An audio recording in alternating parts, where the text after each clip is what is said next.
What is up, ladies and gentlemen? But most of all, you ladies out there, thanks for clicking on another episode of Break the Silence. I am your host, Cyborg. KD is staying in Brooklyn. We talk next. Split cow!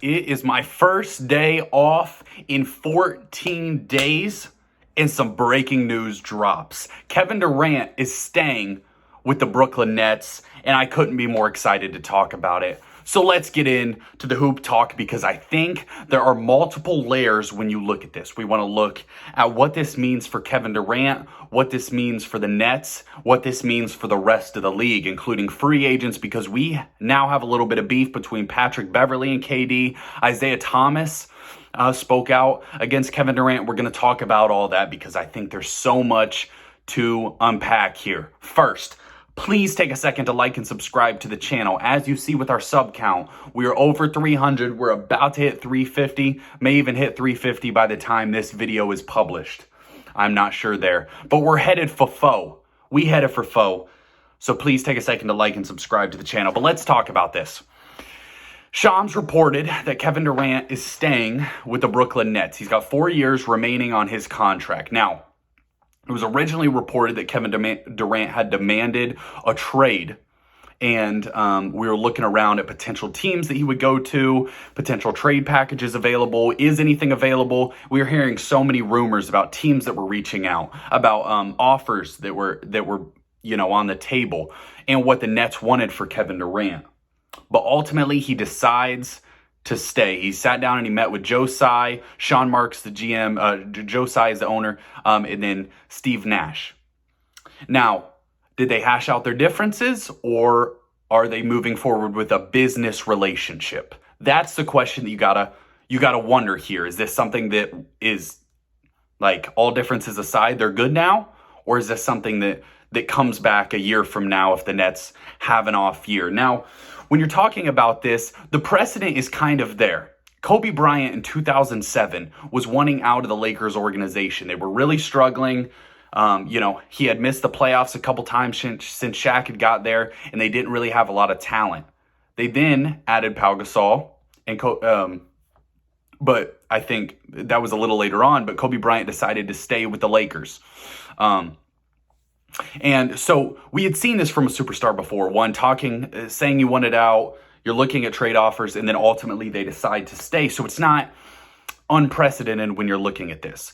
I think this is so exciting because when you look at the Eastern Conference, there are so many teams in the East that are absolute dogs. This is going to be a dog fight of an Eastern Conference this upcoming season, because you got the Celtics, Nets, Bucks, Sixers, Heat, all going to be really good. What if Donovan Mitchell ends up in Miami? Then you're talking about the Miami Heat with Donovan Mitchell, Sixers potentially improved, Bucks, Nets, Celtics, Raptors as they get older, as you see the development of Scotty Barnes. Hawks traded for DeJounte Murray. They were just in the Eastern Conference Finals. Do they have a bounce back here? The Cavs were young, getting better. The Bulls had a really solid first year with this squad. Lonzo coming back. What do they look like? You're talking about, and that's not counting a lot of the young teams where you're talking about, I don't think the Pistons are going to be great this year, but you got Cade, you added Jaden Ivey. You got a lot of teams in the Eastern Conference that are going to be, it's not going to be a cakewalk anymore. The Eastern Conference is a legitimate conference, and if you add Donovan Mitchell over there, it's just going to become even more deadly. And it's going to be so fun to watch because night in, night out, we're going to see competition in the NBA. And going into the playoffs, your prediction for the finals might be way different than someone else's. And that's what we love in basketball. We love the parity. I hated when we knew it was going to be the Warriors winning the NBA finals. It kind of took away a little bit of the joy from the playoffs. We went into this season and you really had no idea. You had people predicting all sorts of finals matchups. And next year we get to watch it again. Right now, the Celtics are the favorites. They have the Brooklyn Nets, the fourth favorites after this Kevin Durant news. Now, to me, I would go in with the Milwaukee Bucks as the favorites. I would probably have the Celtics second, And then, you can kind of go from there. Do you like the Nets, Sixers, Heat kind of thing? But let's talk about the Nets here for a second, because I don't think people realize some of the moves they made this offseason to improve their roster, because you're looking at their roster last year and it really wasn't great. But you're adding Ben Simmons essentially because he didn't play. You're adding Royce O'Neal, who they traded for, which was the source of the big Brian Windhorse meme there where he did this number. What is going on in Utah? Nothing. So you're talking about adding TJ, and then they added TJ Warren. So the Brooklyn Nets could potentially have a lineup, and I wrote it down here, so let me read this real quick. At point guard, you could potentially have Kyrie and Patty Mills, pretty solid point guard duo. Seth Curry, Joe Harris, a shooting guard, Kevin Durant, Royce O'Neal, TJ Warren, Ben Simmons, and Nick Claxton. Now, big man-wise, you're lacking a little there, but you could really go into a small ball lineup that would be elite, because if you had, Kyrie Irving, Seth Curry, Kevin Durant, pick your TJ Warren, Royce O'Neal, and Ben Simmons out there. Ben Simmons doesn't have to shoot. He could be your one guy on the court that can't shoot, but he can facilitate the offense. He can rebound. He's a really good defender. So you're talking about the Brooklyn Nets are going to be improved this year for sure, assuming health.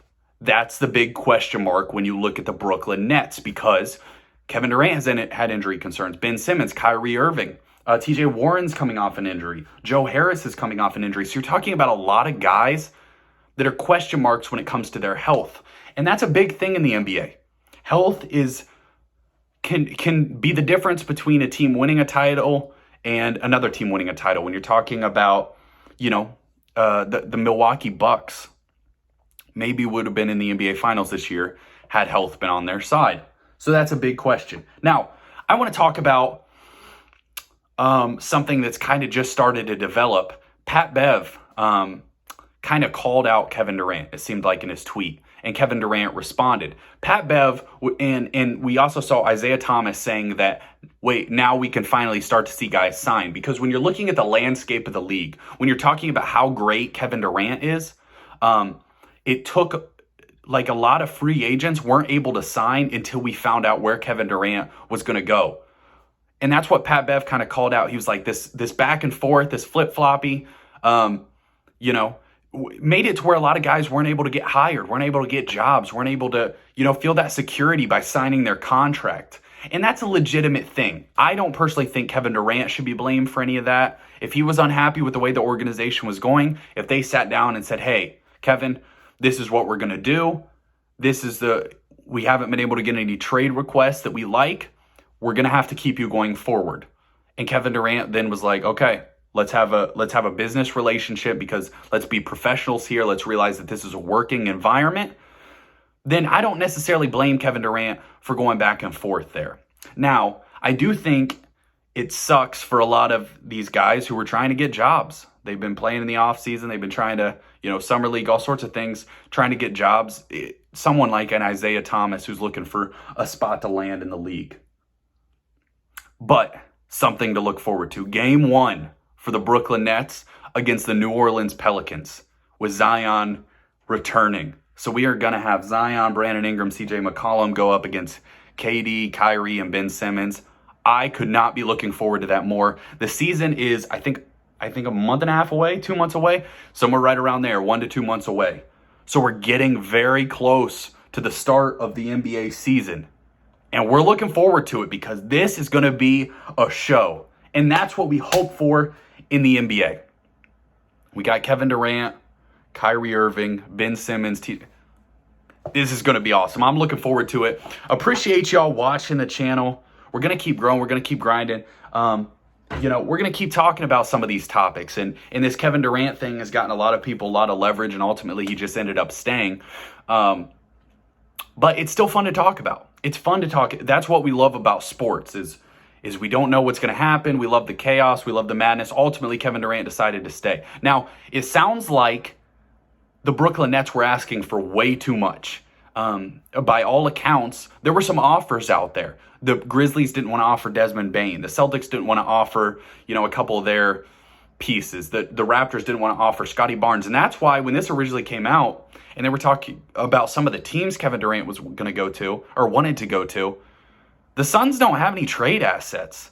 The Miami Heat don't have any trade assets. So I was just sitting there like people kept saying, oh, he's wanting to go to Miami. He's wanting to go to Phoenix. They don't have anything to trade. What are we talking about? The Celtics did have potentially if they wanted to trade, but here's the problem. If Kevin Durant chose any of those teams would probably no longer be title contenders because you're stripping away so much when you're looking at like a Toronto Raptors kind of team. If you took away Pascal Siakam, Scotty Barnes, and a couple picks, is that team really is that a real contender? Like, is there any depth there to make that team a real contender? His best chance to win a title and compete for a championship was right there in Brooklyn. Now, I think the Celtics, you could argue, if they would have taken Jaylen Brown and some picks, maybe that would have been an opportunity, but it sounds like the Brooklyn Nets wanted way more than that. So if Kevin Durant wants to compete for championships, right there in Brooklyn's where he can do it. He can lead his team to a title. He's got the squad. You got the squad, Kevin Durant. And to me, Kevin Durant's the third best player in the NBA. So super pumped to watch this upcoming season. Appreciate y'all watching. Cyborg out.